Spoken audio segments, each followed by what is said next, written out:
7व्या वेतन आयोगाचा अहवाल सादर झालेला आहे। आपण या संदर्भातली बातमी आता महत्त्वाची पाहणार आहोत।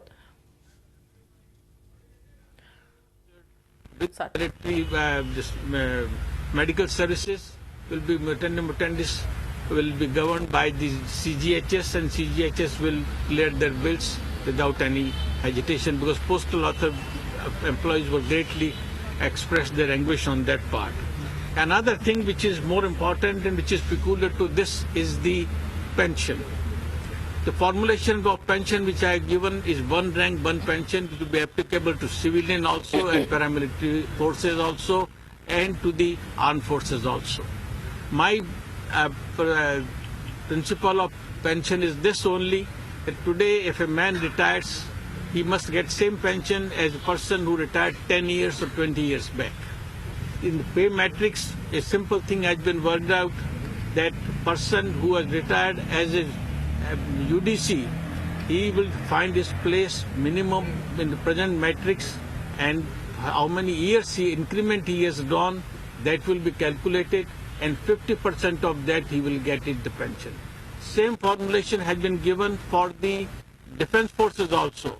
For example, a colonel retired 20 years back and colonel retires today, who has been appointed prior to 2004, his pay will be same, his pension will be same as that of 20 years back, because the only peculiar thing will be that he will be placed in the minimum of the matrix which we have framed, and then he will draw a pension increment about whatever number of years he has put in there. Suppose you put in 10 years of years for increment, 3% rate, he will draw an increment with the present emolument and add their MSCP, which has been increased to 15,000, and 50% of that.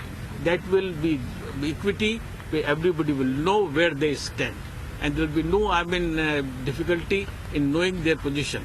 This is for all forces? All forces. Civilian also. Civilian will not get, because their MSCP is not applicable to them.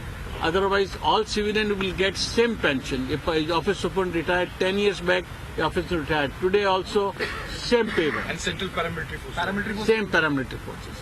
All forces, including the defense forces. But for defense forces, the only peculiar thing is this MSP will be added to that, and then 50% will be drawn. Then this is the gratuity has been increased from 10 lakh to 20 lakhs.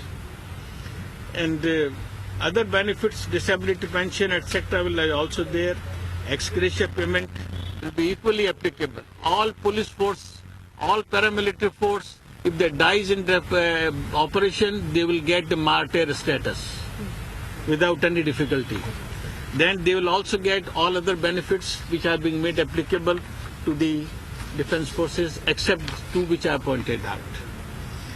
Then झी 24 तास रहा एक पाऊल पुढे.